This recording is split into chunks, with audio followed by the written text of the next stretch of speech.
clock is now ticking for Walter. Travis says 5 games only to turn things around.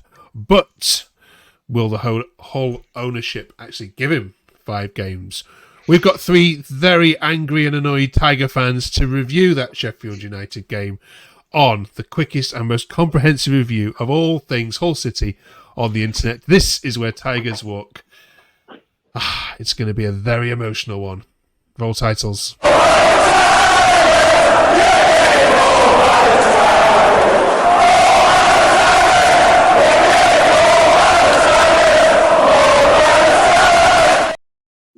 Well, it's fair to say that absolutely nobody is getting mauled by the Tigers so far this season. Welcome back, Jack, from his own writing duties, Matty and Ben from Let's Talk About the Tigers. All right, I'll kick it off this week because I watched that game on Friday with a beer in my hand, and I'm not a Hull fan, but I was anxious for you watching that football. I thought you were absolutely shocking.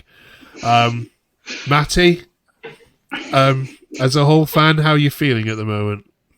Mark, I think that's a pretty fair reflection on Friday's game. It was very frustrating. I think particularly we saw some bits at Leeds where we played a little bit better, but it was, I mean, Sheffield United didn't even break into a sweat and they've beaten us 2-0. And, you know, they're a good team, obviously, but they didn't create an awful lot. First half was probably the worst I'd seen, definitely for last season. It was awful. It was truly awful. It was. Second half, did it actually get any better? I don't think it did. You look at the stats, it says we had 70% possession of the game. And I don't know what we did with that 70% of the game. It was a very frustrating performance. Very frustrating performance. Because we're not even looking like creating much in terms of the chances. I think we probably had 3-4 decent half chances. But apart from that, no, it was very, very frustrating performance. Yeah, cheers for that, Matty. Appreciate it. It's not hard. It's not easy to watch at the moment. Jack, we've spoken for many weeks about heart attack football. I mean, I actually nearly had a heart attack on your behalf watching some of that defending. This isn't getting any better, is it? Is it time just to call this a draw now? We've given it a best shot. 13 games, is it, including friendlies, without seeing a win? You must have had enough now, surely. Yeah, and we haven't even scored first in a match. We've had to claw our way back into games, and it's not working at the moment. We're way too open, as we've seen far too often at the moment. I mean, we commit bodies forward for corners, and then as an example of Friday's game, two mistakes and they're off, and we've got no one at the back. We're vulnerable. 3 passes and that's it. That's in the back of the net, and more teams are just going to learn from that, and they're just going to pounce on us whenever they can. Well, exactly that. Our Stoke fan said he was watching the game on Friday and knows exactly how to go and beat Hull himself. Stephen Schumacher. Ben, it's terrible when you're on TV and play like that, isn't it? But was there anything in that game that you saw as a positive in terms of players that came on? I mean, to be fair, when Liam Miller and Cody Drama came on at half-time, they did look quite good going forward throughout spells. I think Chris Bedia has got some ability. It's just we haven't really been able to find him properly just yet. So if we're able to somehow get that service working properly, then we might have more success. But yeah, there's some fleeting moments, but all in all, it was quite poor, to be honest. Okay, I'm going to ask for a number off you all now. How many games? You heard at the start, Travis was saying 5. So that takes us to the international break. How many games do you think Akon is gonna give this before our German coach gets the heave ho? Matty? I think last week, after the Leeds game, I think I said it's going to take 10, 15 games for him to get the team bedded in and get him playing the way that he is. But we can't continue to keep playing like this. And the next two games for me are critical. If we don't get anything out of those games, then he is under some serious pressure, because we've got two very winnable games against Stoke and Cardiff, who are now, can you believe Cardiff are below us in the league? But, these are the two critical games. I'm still trying to be positive, because I think, we've got a lot of new players and it is still going to take time to bed in. But if he doesn't start getting the results, that pressure is going to come onto him. So I'm giving him, another 5 games at least to see some progress in the team. Because if we don't, we are in a relegation battle, because we just haven't got, we're not playing at all. We're not creating chances. We're not scoring goals. And like Jack said, 2 schoolboy errors really for the goals. I mean, my lad plays on a Sunday, and if they conceded that, I'd be furious. So never mind professionally. So I'm giving him 5. If we don't get anything in the next 2, he's under serious pressure. Yeah, that's been the story of the season, isn't it? Jack, Matty's giving him 5. Yeah, I think 5, and then I think he's going to give him a good talking to and say, look, if you're not sorted out, I don't know, by 3 or 4 more games after this, then you're gone. I think that because he has just come in, he's got new players to get into the system, and he needs some time to do that. And if he's given the time and he doesn't complete his task, then I think he's gone. You could argue he's had 2 weeks of the international break to work with the players exactly, that he's had. Exactly, yeah.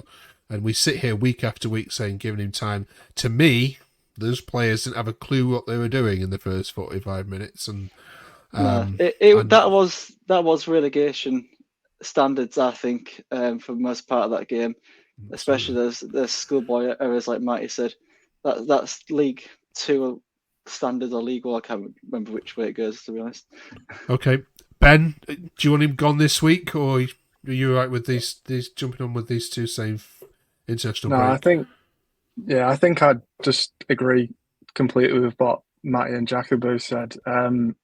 5 is reasonable. I think, like Matty said, the next 2, I've spoken to some people on Twitter about it, and they're like 4 points minimum from the next 2 games, like being hopeful really.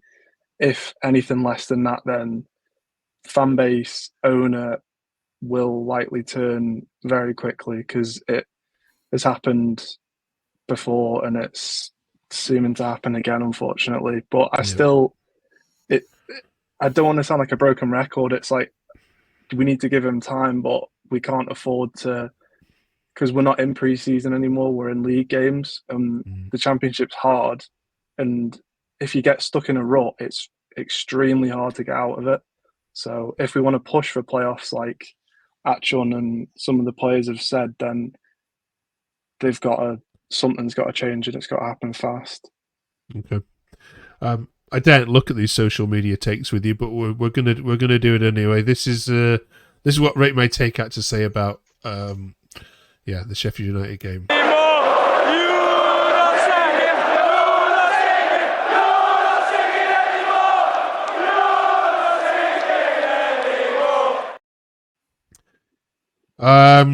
This is from BBC, from Anon. Hull City appoint a manager with no championship experience and a head of recruitment from Stoke, who came close to being relegated last season. We have a clueless owner. Result?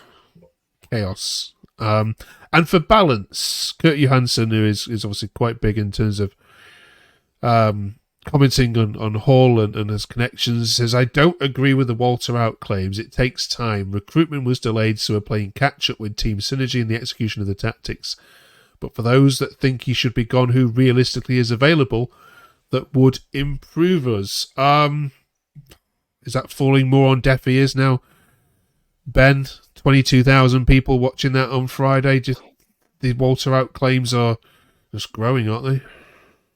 Well, I mean, if you watch to the end, like some of us City fans struggle to do, you'd have heard the boos at the 90th minute when game ended, fans leaving after 80 odd. And yeah, I mean, I agree with both of them statements. He didn't have any experience coming into it. It was quite an unknown quantity, like a German manager in the second league over there coming in and trying to push the playoffs instantly, especially with like the size of the turnaround that we had with so many outgoings and so many incomings. But then also on the other hand,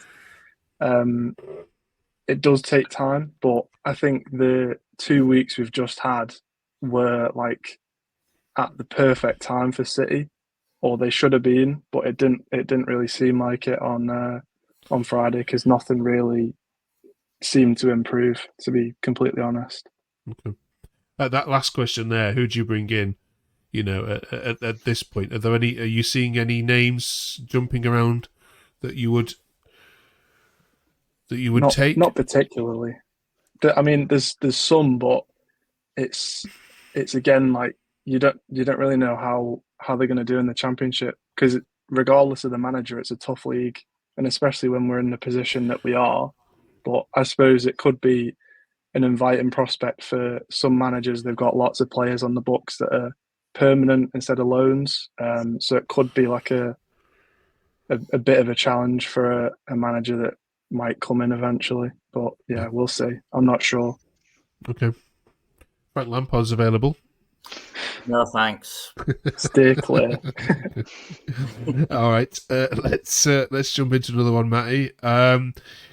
It might be better to begin with tactics players are more familiar with, create a team mindset and bonds along with a few wins, then gradually introduce your more flamboyant ideas and principles with a more confident squad. It feels like we're in at the deep end and drowning. You jump on board with that? Yeah, I think we haven't really got it doesn't look like we've really got we've got a system that I think we're trying to play, but it's not really particularly evident of how we're going to influence games and how we're actually going to overturn opponents and stuff. I think the summer recruitment. I think the recruitment is still pretty good, but I think if you're doing the recruitment at the end of the window, which we did within that last week, we are struggling. The teams that are more successful in the league will recruit earlier in the transfer window, so that they have got weeks to prepare. This is kind of his pre-season as such, because he's got so many players in there that that was bought in. I mean, Balumi that came on who played on Friday. He's coming from Portugal. He's never played in this league. How is he going to adapt to it? We don't really know. So it's difficult as well because he's bought a lot of young players, so we can't really put an experienced team in the Championship to kind of just let's just dig in and let's play this and then go for that. And then you've got your experienced players that are not performing, I suppose, in that. So it's difficult. I understand that the fans are getting frustrated, and we're all getting frustrated because we all want to win and stuff like that.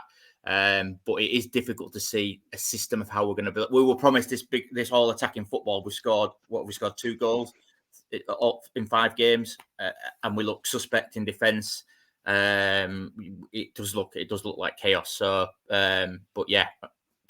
Okay. One of the goals was a penalty as well. Yeah, last minute penalty. Yeah. Jack. Logan says Jones and Maka are not good enough for the system. The final third product is unbelievable poor. Ashley Bailey says drop McLaughlin. He's a League One defender who slows down the intensity of the game. Burns is not a CDM and should be playing alongside Jones in centre back. Let's deal with the McLaughlin one first. What's your thoughts on that? Oh, that's a difficult one. I mean, he is good some games, and then he can be dour on other games. But again, if you bring on Charlie Burns, it's a big risk because he's never played for us. He's never. How we don't know if he's going to fit the system or what. So it's a big problem at the back at the moment for us, I think. What would you do? I have no idea. I mean, you could just put 3 at the back, and then just put all your attacking players, so more midfielders, more strikers, and just risk it because that's the football was promised. So I don't see why not. You might get some 4-3 games then, wouldn't you? But you wouldn't mind losing Well, that's 4-3 what at the was moment, promised. would you? Yeah, it was promised that we've been given the openness, but we haven't just been given the goals yet. So we need the other half. All right. I feel like a bit of deja vu on this on this podcast because we are always saying the same. But for me, he has to go. I'm seeing nothing of any encouragement whatsoever. I mean, you'd like to see improvement from game to game, wouldn't you? But I don't know. You watch it every single week. However, I shall watch the Stoke game this Friday night as well. Double Hull. Oh, I'm not going to that one. It's a football. Mark, have a night off. Do something more exciting. For God's sake, don't put yourself through that again. It's Stoke. It's no Premier League game on a Friday night. No, that's all we get treated to is Stoke against Hull on a Friday night. Absolutely brilliant. One of the football purists that one will be. All right then, let's get your views on left backs instead, shall we? We are reviewing all the positions throughout this podcast series. We've already done goalkeepers, we've done centre backs, so now we're up to left backs. Let's get your view on this. I've got to say, of all the teams, you are threadbare, aren't you? In this position, Matty, who's your best left back? Well, it is. Big choice. It should be Giles, but Giles has been a massive disappointment. From my point of view, he he's not the Giles that we thought we were going to get. Who was in that Middlesbrough team that was flying down the wing, getting the crosses in. I have not seen him put one decent ball in yet. I could see Walter first half getting frustrated with him when he was getting the ball and he was going back inside and playing it back inside. I don't know how long is. I don't think he'll be in the team the next game. I just don't. We've not seen the best of him, and it's a massive disappointment because obviously he's come with a good reputation of an attacking fullback, which we have been missing. But he's been a massive disappointment, and that left-hand side has been suspect for us all season. It's been a real issue. It was at the beginning of the season. Once Miller came in, it kind of strengthened up a little bit. He is consistent in defending, but he's not really given us any outlook that we want going forward, and that's what he was brought into the team to do. It's been disappointing. He's been disappointing so far. Ben, what's your view on your strength and depth of left backs? I mean, to be honest, it's alarming to see on paper that we have 2 out-and-out left backs. Like Matty said, it should be Ryan Giles, but this season he's just not really looked like he's wanted to be playing, to be honest. There's been a lot of times when he just doesn't look bothered. My choice out of those 2 would probably be Cody Drama at left back because, he's come on a couple of times. I know he's a right back by trade, but he's looked decent. So at this point, why not give it a shot? You may as well. Okay. That's how bad things are. You've got 2 left backs and you put a right back there. Jack? It's hard to say. I mean, look at other teams know how we're struggling because they seem to operate down the left quite a lot, kind of bully us down there. Sheffield United were doing that quite a lot yesterday. Friday. But if I was going to choose, I'd think Matty Jacobs. I think I've not been impressed with Giles since he came. You can go back to Borough if I like her. Okay. All right, then let's get your views on it. Put in the comments below. How do you rate the current left back situation? And we're also asking you to comment on who the best left back for Hull has ever been. I'm not sure any of our young ones here might be able to answer that, but Matthew, we might come to you for that one in a second, if that's all right. Who's the best left back the club has ever had? And we'll love reading your comments on that in a second.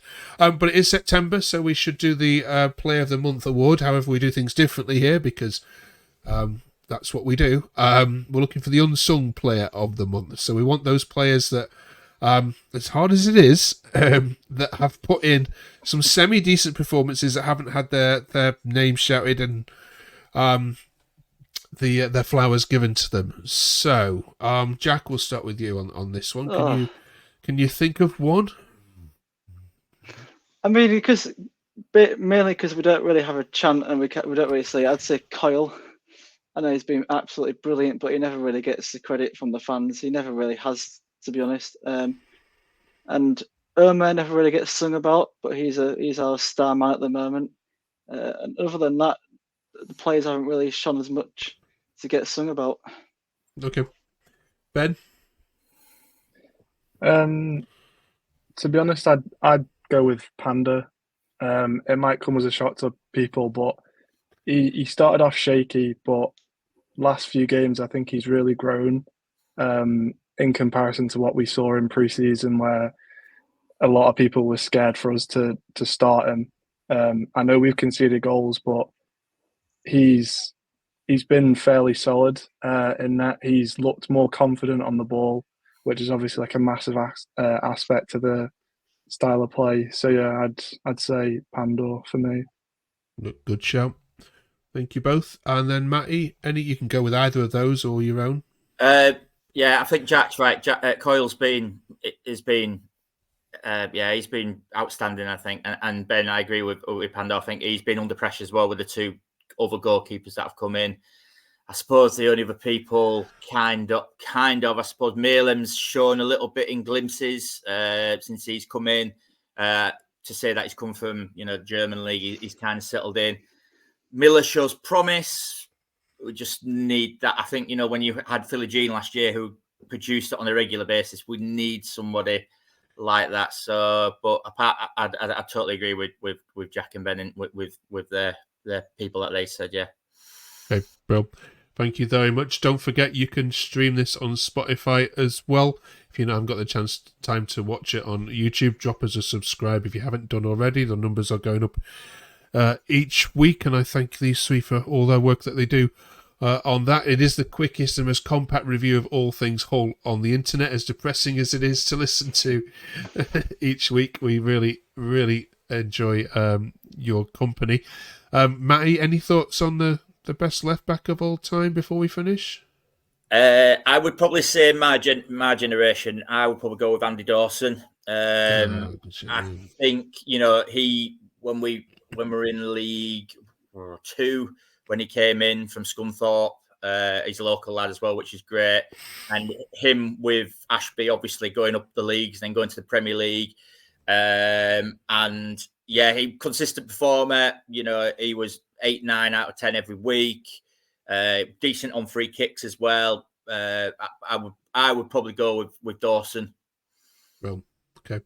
I shouldn't exclude youth, but Ben, Jack, any other contributions to that debate? I think, was Andy Robertson a left back? Yeah, I was going to say exactly that. Andy Robertson. That's the one I can remember.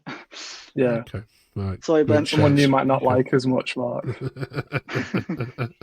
Yeah, no comment there. Thank you very much, everyone.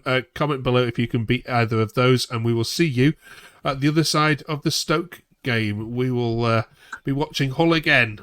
Double pleasure this week. Can't be worse than last week. Can't be. See you next Monday. Monday at 6:00. New episodes out. Cheers, everyone. Catch you next week. Thanks for watching. Thank you.